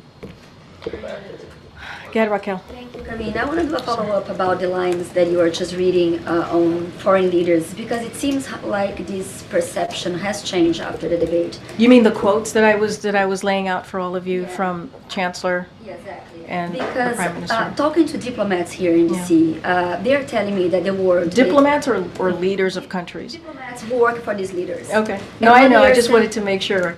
Yeah, I mean, I was talking about the representing leaders. their countries No, I here. hear you, but I'm talking about the leaders who have been on the record. Yeah, but after the debate, what they're Yeah. saying that after the debate, allied countries are worried about the future of the U.S. and that it is a scary and embarrassing time for the country, and that the U.S. leadership is at stake. And one said, "Imagine the watch party in Beijing and Moscow." So, are they right to be worried? Look, there's a lot at stake. There's a lot at stake right now. There is. And I think that's why the president fights day in and day out on behalf of the American people. I got to be careful because you're kind of, they're worried about, I'm assuming, the election and what's going to happen, so I don't want to speak to that. But what I can say more broadly, there is a lot at stake. And we see that. We see that with Roe being overturned, the Dobbs decision. We see that with what happened on January 6th. Our democracy and freedoms are at stake. And not only do diplomats and world leaders care about that, Americans here at home care about that. That is something that they worry about. And that is something that the president's going to continue to fight. Folks, we're going to do a quick ad read here. Something that you actually need to worry about is your investment opportunities. They're talking a lot about the upcoming election. They're talking about the economy. Well, folks, there needs to be a lot more that's involved in that, and that has to do with your retirement. Many of you know that I was an accountant before. I still teach finances to this day, specifically personal finances. You got to ask yourself, are you a retirement saver, and are you actually moving with over $50,000 in your IRA or 401k? We got to prepare for the future. The Biden administration is not going to do it for you. A lot of people aren't going to do it for you. You got to make sure you take care of yourself and your family by setting up an IRA or a 401k. Learn how our brand ambassador, Joe Montana, and many Americans insulate a portion of their savings now. How did they do that? Well, you can sit there and have it in precious metals. You want to have a diversified portfolio. So our free exclusive 2024 Ultimate Guide to Gold IRAs, Gold reveals why President Trump warns that the current administration, Joe Biden's administration, compromising American wealth, and the BRICS alliance, dethroning of the US dollar could be worse than losing any war. We could have the potential of going astray here, folks, with the economy, as you just saw from Ed from Fox Business talking about the economy. A little-known IRS rule investors have used to insulate their IRAs, 401ks, and pension savings against weakening dollar, which is happening. Best part, using the rule is 100% legal and penalty-free. The surprising reason gold prices are soaring and why experts think 2024 could be a great time to get in is gold recently hit the highest price in history. Why? Because when people struggle, like we are seeing through Bidenomics, that gold ultimately goes up because people ultimately invest in something that's going to be tradable, like we did back in the day when things fall apart. Gold is something that's precious. Gold is something that's valuable, and it will always be. It's always a safe bet to have some savings over in gold. So don't wait. Learn how to protect your retirement savings with physical gold and silver. Claim your free gold IRA guide or call 855-905-0451 today. Again, claim your free gold IRA guide or call 855-905-0451 today. Make sure you protect yourself and your family with having investments like that, folks. Let's see her continue on how Biden's destroying this economy and why, again, you should make sure you're taking care of yourself and your family for retirement.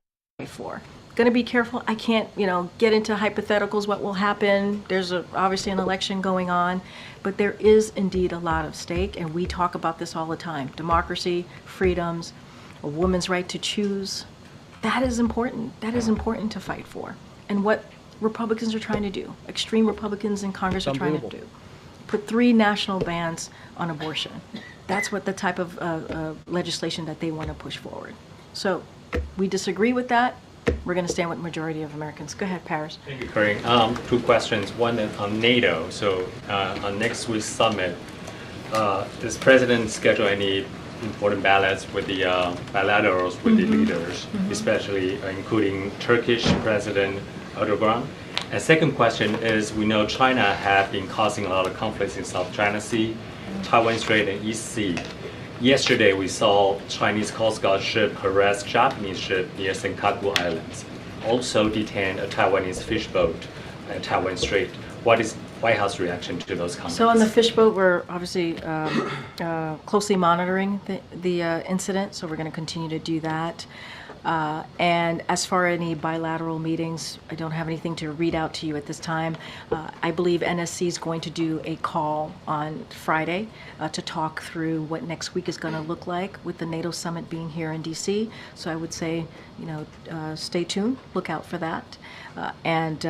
And we'll have more to share. And obviously, when there is a bilateral meeting, we certainly share that with all of you. Just don't have anything to preview at this time. Has U.S. reached out to Japan and Taiwan offer support over those incidents? Well, I don't have any calls, obviously, to speak to at this time, but we encourage both sides to maintain open lines of communication so they can get to a resolution here, and that's what we call for. Okay. Oh. No, go ahead. Thanks, Graham. I just wanted to get to your answer to Raquel a few moments ago. You talked about there being a lot at stake, which I think. Yeah, I'm trying to be mindful. But also trying to phrase the question in a way that you can answer. I appreciate that. Thank you. But I think millions and millions of Americans would agree with that assessment that there's a lot at stake. Yeah, and I agree. Right. That's what I said. It's not just diplomats, but it's also Americans here. Right, and the president and you and others in the administration have acknowledged he didn't have a good night at the debate. Yeah. Is within his reaction to his own performance, does he think he let people down? Look, this is certainly a president that I will say, and if you know Joe Biden, you know him as a senator and as vice president, he's very sensitive to how people feel, right? And he's very aware of that. I think he has that. No, he's not. Report after report keeps coming out that people are scared of this guy. There was a report that said his staffers are scared shitless of him because he yells at them. He cusses at them. We've seen report after report of this taking place. Don't tell me that he cares about people. If he does, why does he get rid of all our tax cuts? If he loves us, why is he screwing us over? If he loves everybody, why is he screwing over the wealthy too? Again, I'm not wealthy. I don't make all that money. Like, what is he talking about? Like $400,000 a year, or like millionaires going after billionaires. I want people to thrive. I don't care how much money you make. Good for you. Give me, if you're a millionaire, billionaire, pass it on to the Bald Brad Show and a bunch of patriots here in the chat. Great, they're thriving. I hope everybody that's a patriot here that follows the Bald Brad Show, I wish nothing but the utmost success and the brightest future for you. Doesn't matter where you're from. Joe Biden doesn't believe that. If he did, he wouldn't be removing your tax cuts. It's unbelievable. That IQ that is certainly incredibly important as a president, to be able to feel people's pains, feel people's concern, and be able to listen to them directly. And you see that. You see him do that anytime you see him engage with everyday people, Americans. And I think that's what makes this president so unique. And I think also because he's dealt with so much tragedy and knows what that feels like. I have not asked him specifically that question, but he understands the concerns. He understands what people saw. And that's why he's spoken to it multiple times. And he's spoken about his age, for example, multiple times, not just this past Friday. And he gets it. He gets it. We get it. And so what we're going to do is continue to look forward, continue to work on behalf of the American people. And there is a record here. There is a record here that we can speak to. There is a record here that matters to majority of Americans. We were able to turn some things around, whether it's the pandemic, the economy, expanding healthcare. All of those things matter to the American people. And so that's going to be certainly our focus. But, the president gets it, guys. He does. He gets what people saw and how people felt. I can't. No, but I can't. I really can't. I gotta continue taking questions from the back, and I'm already being pulled. Go ahead, Phil. I'm already being pulled. Thank you. I wanted to ask you about some of the things the president said last week. Last week? Yes. Okay. Well, you haven't called on him for a while, Karine. So yeah, he has to go back to old stuff because you're supposed to call on him yesterday and you didn't. The guy had his hand raised throughout the entire briefing. You didn't do it. So now he's going to go back today. Obviously, with 13 U.S. service members died at Abbey Gate during the Afghanistan withdrawal. And then this year, 3 U.S. service members died in a drone attack in Jordan. And yet the president said, quote, he's the only president this century, this decade, that doesn't have any troops dying anywhere in the world like he did, end quote. I get having a bad night, but how could the president get that so wrong? So I appreciate the question. I really do. And I was asked about this, I believe, in the gaggle on Friday, I believe. And I said this, and I'll just reiterate this now. And again, I appreciate the opportunity. Look, the president cares deeply about our service members. He does. And their families, their immense sacrifices that they've made to take on and he takes on his responsibility as a commander-in-chief, and that is something that certainly he will continue to do. I mentioned moments ago that tomorrow on July 4th, he's going to have active military. Why did he lie, Karine? He said he's able to do the job because he could tell the truth. Why did he lie is the question. How did he go so wrong, to be even more specific to Phil's question? She can't do it because her boss sucks, and the guy's driving this country right into the ground. Members here and their families to thank them personally. And obviously they make their families make sacrifices as well. And as you know, he attended the dignified transfer of the 13, as you just mentioned, brave service members who lost their lives in Afghanistan on August 26 in 2021, and as well as the 3 who lost their lives in Jordan earlier this year. I was there with the president, and you can see how much how important he understood it was for him to be there for that moment, to be there for the families. And so just want to be really clear about that, because he has so much gratitude. And we know that as a country, we can never repay them for their courage. No, great job by sitting there lying to the American people. Just completely disregarding the guys that were killed, the men and women in service. No, great job, but you don't worry, you care about them. Yeah. They'll see you tomorrow. They'll be super stoked to meet the president that's not there on their behalf. Great. Yeah. Man, wouldn't you be so stoked? We got a lot of veterans in the live chat. We got a lot of service members of men and women that wear the uniform for this country. Are you stoked to have Joe Biden as your president, the guy that sat there and completely lied the fact that our service men and women didn't die under his regime? Is that what you want to call it? Huh. Yeah, no, he respects them a lot. Totally. Kicks them out of hotel rooms, doesn't take care of our veterans. Unbelievable. But to your question, the president was making a comparison between how many service members have died under his leadership versus in previous years. What? That's what the comparison that he was making, and he is doing that because he cares so deeply about them and their families, and wants to keep troops safe. And that's what he certainly wants to continue to do. Let's not forget that for some time he carried a card in his pocket about how many service members were wounded and killed in Iraq and in Afghanistan. That's how much it was a reminder to him, the times that we live in.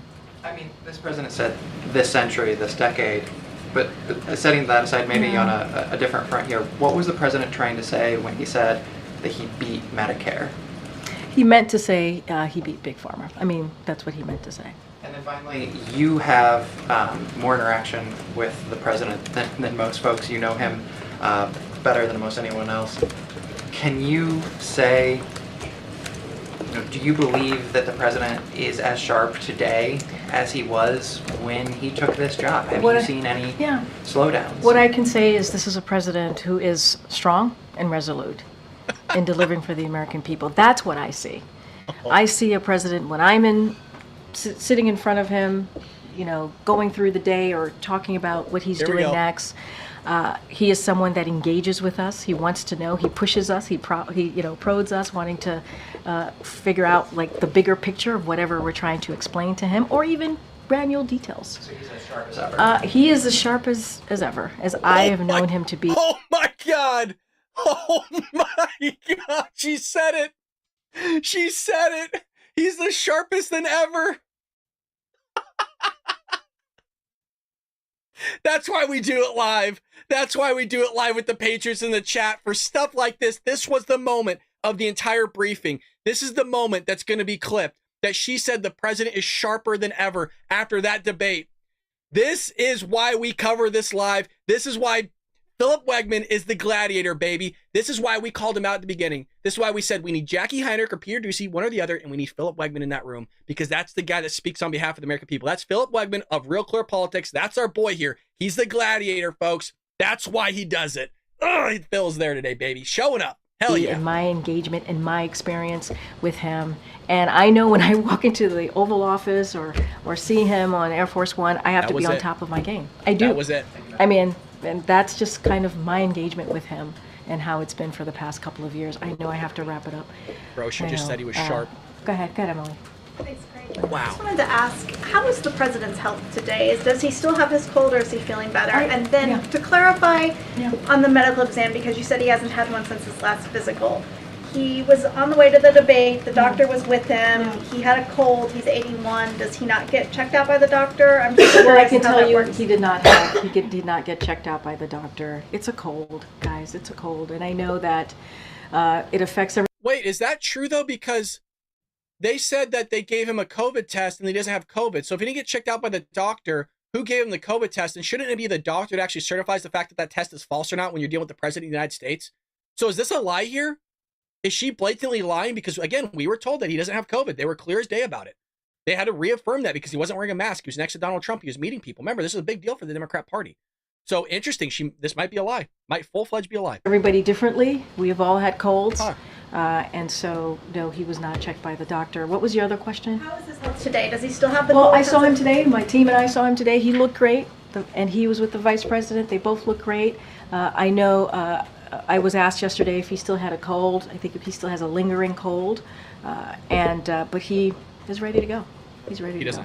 I kind of have to wrap it up. Go ahead. Great. Sources have told ABC that the president recognizes how difficult his political predicament is. So how has his mood been as of late? Has he been down? Has he been frustrated? I mentioned, I think, multiple times at this point that I got to see him. My team and I got to see him and the vice president. He's great. He's like in a great mood, ready to get things going. He's going to do the Medal of Honor later today. He's going to meet with Democratic governors, and that's kind of what you want to see, right, from your leader. Frustrations with you all What I can say is that he wants to move forward. That's what he wants to do. He wants to move forward. Acknowledge, right? Acknowledge what happened. Be very clear-eyed about it, and very forthcoming and honest about what you all saw. But he also knows that he's the president of the United States. He has to continue to work and deliver on behalf of the American people. That's what he has to continue to do, and that's how he's going to move forward. All right, everybody. Thanks, everyone. Wow, Philip Wegman was the question and answer of the day. You heard it from the horse's mouth. She thinks after that debate and everything that's been going on in the media, after all the calls of the Democrat Party to have this guy drop out, that he's sharper than ever. You heard it from her mouth. I don't believe one bit that this guy had a cold. After listening to her, assessing the situation, I don't think this guy was sick whatsoever. Because if you're going to sit there and say he had a COVID test and he for sure doesn't have COVID, who gave him that? Who knows? Who's going to certify the fact? What, some random staffer? Jill Biden? She's a doctor? Like, really? Does anybody believe that? I don't think he had a cold one bit. As a matter of fact, I don't think the 12, 13 days had an impact whatsoever. The true answer is Joe Biden's brain doesn't work. And how do we come to that assessment? Through hours of video and audio of seeing that president fumble through his words, fight with his teleprompter, doesn't know where he's at, wandering off, getting lost, talking to dead people, taking photos with people at events that were never there in the first place. We know what was going on. We understand the situation fully and as clear as can be that Joe Biden is not fit to hold office. Democrats are trying to get rid of him because they know it's happening. Quite frankly, they know it's happened for a while. They were just hoping that they can keep it under the rug until November, and then just let and chauffeur that guy out and just completely fall apart, and then have whoever sit there and hold office, whether that's Kamala Harris. So unbelievable stuff. Great job from some of the press today. Notice she didn't call James Rosen one bit, but James Rosen, man, with that beginning of the I almost said debate, beginning of that briefing, saying, "Is he sleeping? Is he awake?" Oh, I appreciate you guys. Jimmy Hoffa's here, Cowboy's here, Greg, Jennifer, Gianni. We got Neil. We got Snarf. We got a lot of people over at Rumble. We got Willie. We got Patrick, Golden Girl, Karen, Cat Mom. We got a lot of people over there.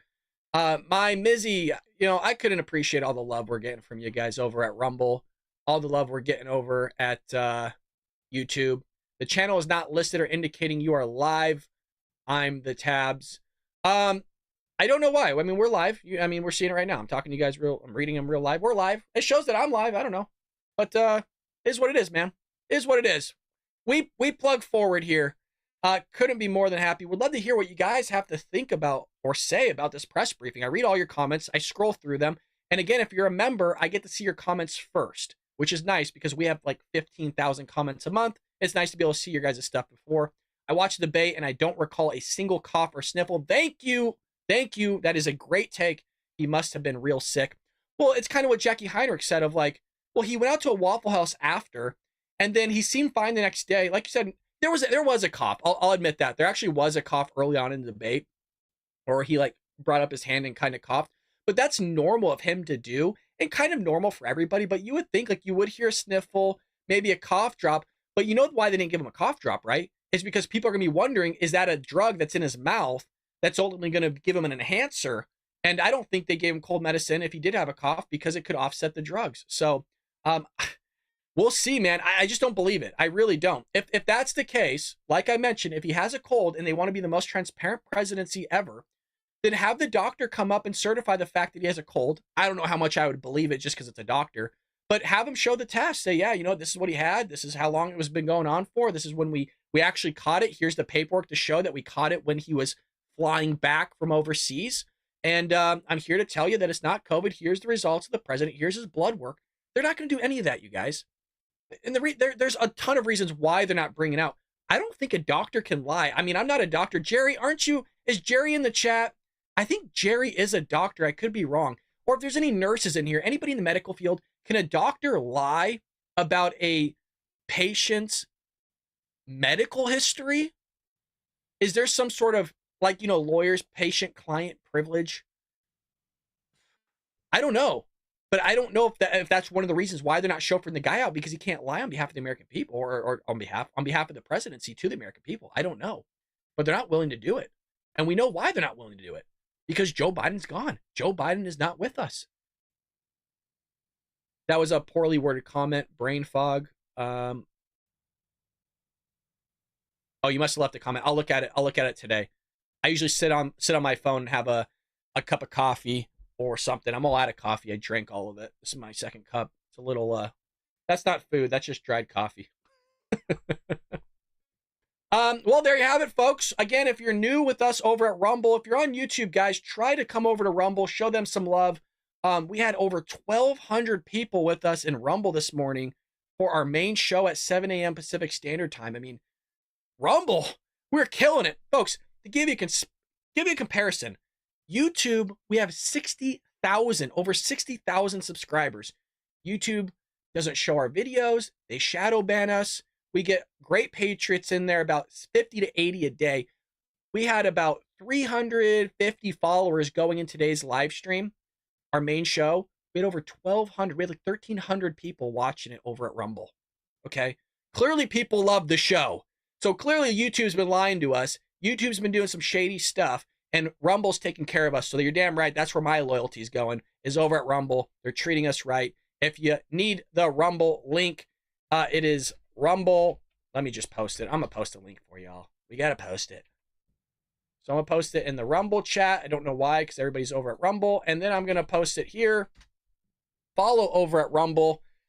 They take care of us. And I appreciate you guys sitting through the ad reads and supporting me. So I'm aware it's not always fun to hear an ad read, but I'm having ads that I think could be beneficial. You guys know we love coffee here. Like, we drink it together every single morning. Why not support a brand that, one, tastes good, it's actually good coffee, but also a brand that carries your values? So that's why we love 1775 coffee. And then I figured the economy's tough. I did accounting. You should have your investments in precious metals, and you should be looking at IRA accounts like Roth, traditional, as well as your 401k. And if you follow Dave Ramsey, those accounts should be 15 to 20% if you can. A lot of people can't. But I wanted to at least sponsor some things that I think would be helpful and something that I can get behind myself. So that's why I wanted to sit there and portray those in a light that's actually good for you. So I just want to say I acknowledge you guys. I see in there. You guys treat me with so much respect, love, and kindness. And you guys just want me to succeed. So I really do appreciate. Can one comment free on Rumble? Can one comment free? Yeah, comment things free on Rumble. Yeah. You don't have to pay anything on Rumble. It's free. It's just like YouTube. There is a, you just have to follow. So the way Rumble works is there's a join tab. If you want to become a member, it's $5 a month, I believe. Somebody can quote me on that. But following's free. It's just like YouTube. It's just a better platform. So YouTube suppresses free speech. YouTube sits there and silences conservatives. I mean, Dan Bongino's on Rumble. Dan Bongino's not even allowed to be on YouTube. YouTube got rid of him. So he's over on Rumble, and Rumble is a free speech platform that allows conservatives and free thought to thrive, regardless of whether spectrum you're on. It could be Democrat, Republican, doesn't matter. So that's why we've always wanted to build a following over there, and Rumble's really helping us do that. And I couldn't be more proud to actually have them be our hub. And that's why you guys see me kind of doing a lot of test streams early on, because I wanted to get it sorted out, because I wanted to have them be my main hub and not YouTube, because I don't trust YouTube. So that's why we'll be streaming the YouTube and all those things, but we're doing it from Rumble's service, and Rumble has been nothing but great to me these last few days. I mean, it's been remarkable, the love and care they show patriots and people that love this country.